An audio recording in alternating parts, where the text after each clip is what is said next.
The saloon doors slammed open, and the wind carried her in with the dust. A widow draped in black, face half-shadowed beneath her bonnet, boots scuffing the warped boards. Every card hand paused. Every glass of whiskey hovered midair. The piano choked off mid-note, leaving only the rattle of wind through broken shutters. "You paid for me." Her voice cracked, low but sharp enough to slice the room's silence. She stood at the threshold, her shawl clutched tight. "Now finish it." Laughter answered her, cruel and jagged, the kind men make when they've forgotten fear. At a table near the center, Creed's men sprawled, boots on chairs, spurs clinking as they leaned back. Dice tumbled across wood, silver coins stacked high between them. One of the brutes, red scarf tied at his neck, knuckles like raw stone, snorted hard enough to spill his drink. "Well, look here," he drawled, loud enough for all to hear. "The Boone widow come begging for a place at the table. Ain't that something?" The others chuckled, the sound low, rising like the hiss of snakes. Coins clinked against each other as one man tossed a silver dollar in the air and caught it, over and over, watching her with eyes that gleamed like oil in lamplight. Her fingers tightened inside her shawl. No one saw the weight of the revolver beneath the fabric, cold steel pressing against her palm. The gun had been her husband's, the handle worn smooth by years of his hand. The barkeep, pale and sweating, whispered toward her, "Best keep moving, ma'am." But she didn't move. The men began a chorus of mocking. Maybe she's here to pour the drinks. Maybe Creed finally bought himself a Boone. Hell, maybe she came to sell what's left of her good name. Silver flashed as one of them, broad, greasy smile splitting his jaw, slid 3 coins across the table toward her. The sound was sharp, metallic, ringing like a verdict. "You want to be finished, widow? Come earn it." Her breath hitched, just once. The saloon air was thick with tobacco smoke and sweat, and the weight of 100 eyes pressed on her shoulders. Men with no reason to care, no reason to stand, just waiting for spectacle. She stepped forward. One boot, then the other. The boards groaned under her weight. Dust swirled around her hem as though the floor itself breathed. "You think this is a game?" Her voice came lower now, steadier. The man with the red scarf leaned forward, elbows heavy on the table. His smile showed yellow teeth. "Life's a game, darling. Question is, do you know how to play?" The other men chuckled again, but quieter. Something in her tone unsettled them. From the back corner, a drunk muttered a prayer. Glasses clinked as men sipped, waiting for the breaking point. Her hand shifted beneath her shawl. The revolver's grip was solid, alive. She could feel her husband's ghost in it, whispering through the steel. She stopped before the table. The silver coins glinted up at her like mockery, bright against the scarred wood. Her reflection, pale and hollow-eyed, warped in their shine. Her gaze lifted. Past the coins, past the laughter, past the jeering mouths, to the man himself. Silas Creed sat in the back booth, half hidden in shadow, wide hat brim dipping low. He hadn't spoken yet, just watched. His whiskey glass caught the lamplight, amber glowing like fire trapped in glass. Her heart pounded in her ribs, each beat a drum. She knew he had ordered the bullet that felled her husband, knew this room was filled with men who carried his pay in their pockets. And still she stood. The red scarf brute reached out, slow, deliberate, and flicked one of the silver dollars at her. It hit her skirt, clinked to the floor, spun once before coming to rest. The whole saloon roared with laughter. Her shoulders straightened. She bent, slow, hand brushing the coin, but she didn't pick it up. She let her shawl slip, just an inch, enough for the lamplight to kiss the dull steel hidden beneath. The laughter faltered. A hush slithered through crowd. Her eyes stayed fixed on Creed, not the men at the table. "You paid for me," she said again, each word steadier than the last. Her voice carried across the smoke, across the stale whiskey air. "Now finish it." Creed lifted his glass, finally, and drank slow. The amber slid down his throat. When he set it down, his smile was thin as a knife. Around her, chairs scraped. Boots shifted. Hands edged toward holsters. Her fingers curled tighter on the revolver. She could almost feel her husband's heartbeat in the handle. She could almost hear the desert wind rattling bones outside. The saloon held its breath. And in that breath, the widow became more than grief. The sun burned her back as she climbed, the canyon walls rising like red stone giants on either side. Sweat stung her eyes, her breath ragged. But she didn't slow. The revolver thudded heavy in her pocket, dragging each step like a weight of iron and ghosts. A crow screeched overhead. Its cry echoed down the gorge, bouncing off the cliffs until it sounded like a dozen voices mocking her. Turn back. The echoes seemed to say, turn back. She pressed on. From the shadows ahead, a figure stepped out, broad shoulders hunched beneath a ragged coat, beard gone gray with dust, eyes hidden in the hollow of a battered hat. A rifle rested across his arms, steady, pointed without tremor, not one step closer. The man's voice was gravel, scraped raw from years of silence. She froze, chest heaving. Her hand hovered near the revolver at her side, though she didn't draw. I ain't here to rob, she said. Her throat was dry, words rough. Ain't here to beg. The man shifted, rifle still leveled. His eyes, cold as stone, studied her from beneath the brim. Then you're lost. The canyon wind stirred, carrying dust between them. Her fingers brushed the revolver, the steel warm now from the desert heat. I came looking for you, she whispered.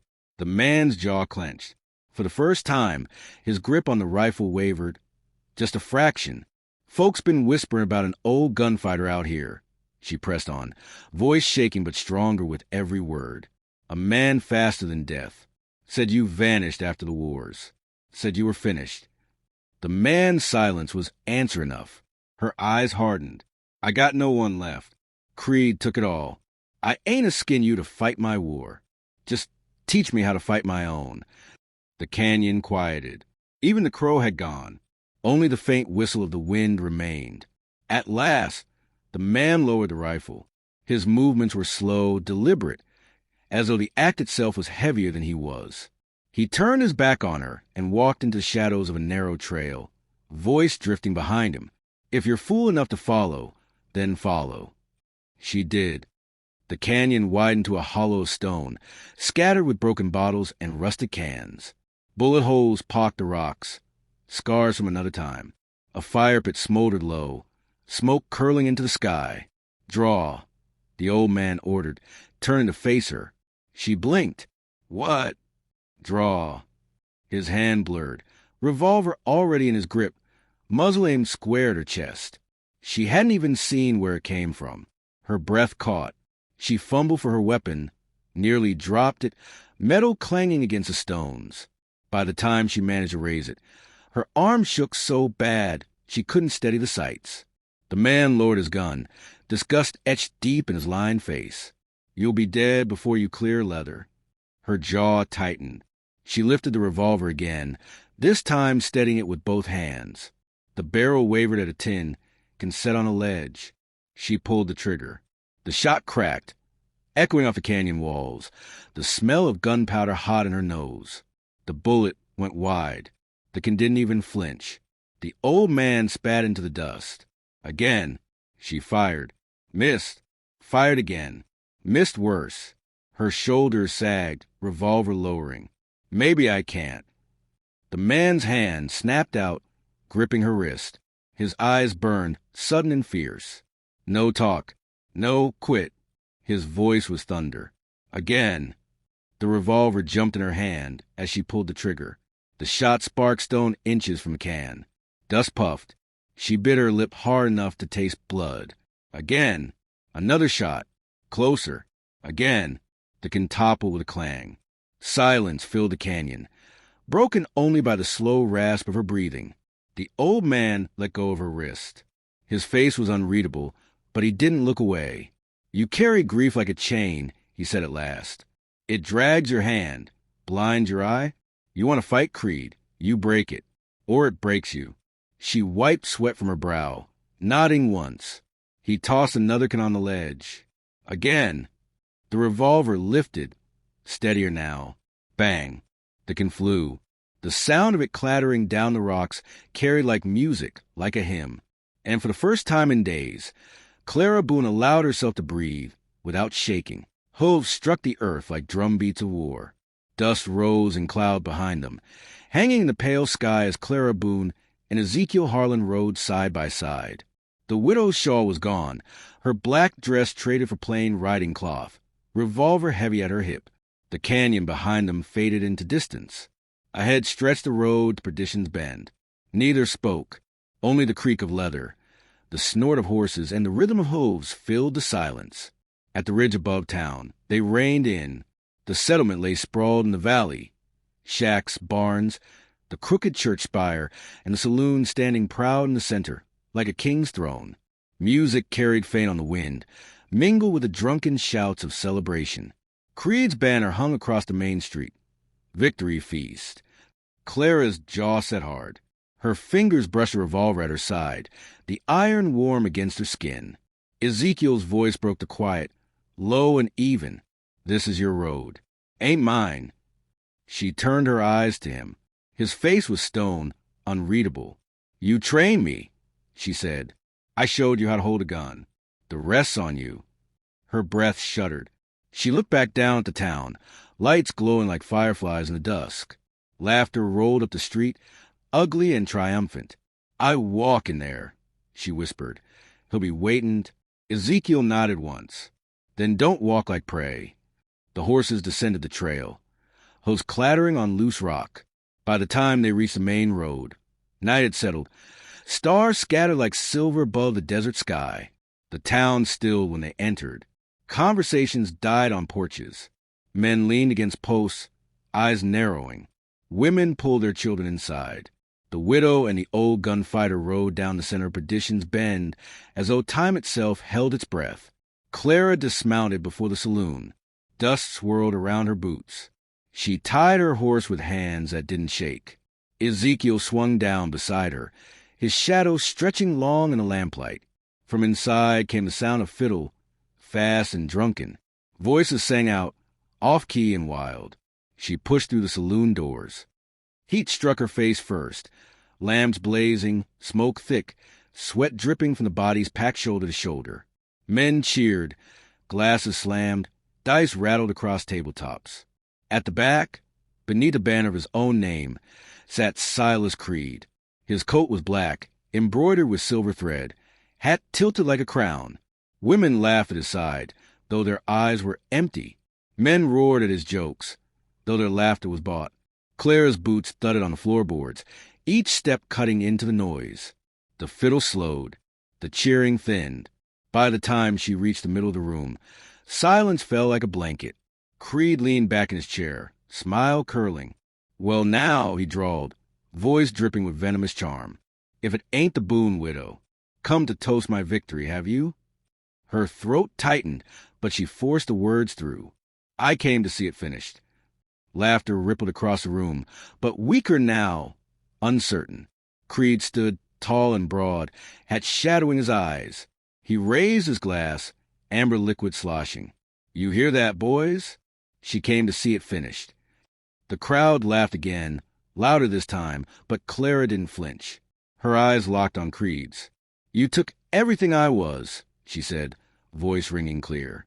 But you never paid for who I am. The words cut the laughter short. Creed's smile thinned. He set the glass down with a click, slow and deliberate. You think you're something, widow?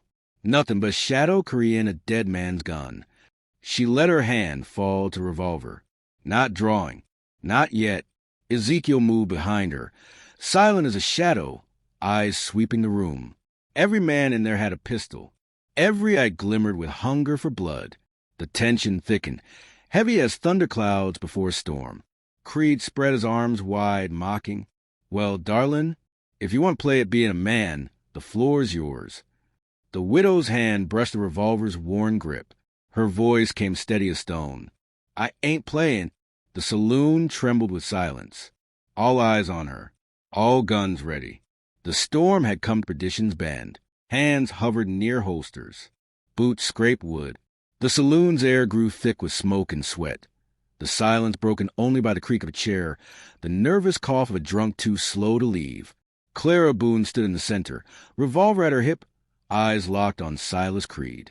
Creed's grin flashed white. Kill her. Two men moved first, pistols flashing from leather. Thunder split the room. Ezekiel Harlan's hand blurred, faster than sight. One shot, two. Both men crumpled before their barrels cleared. Smoke curled from his gun like a serpent.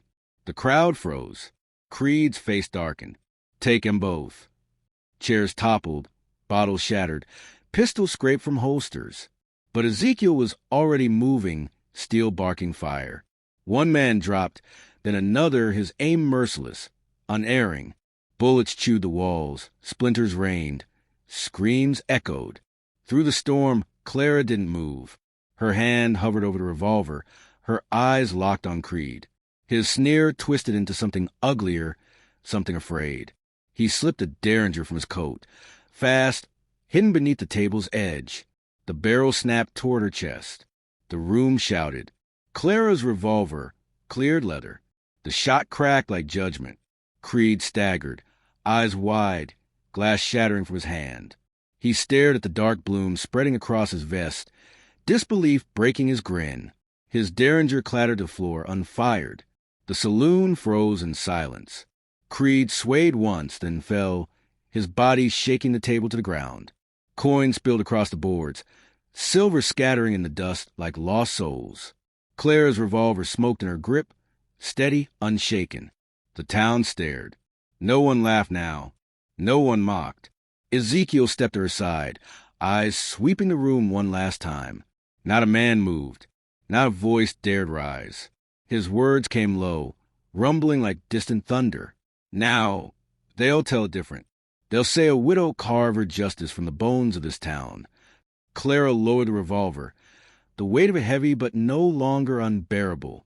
She turned, walking past the fallen, past the silence, past the stairs that followed her like ghosts. Each step echoed, each breath steadier than the last. The saloon doors swung shut behind her.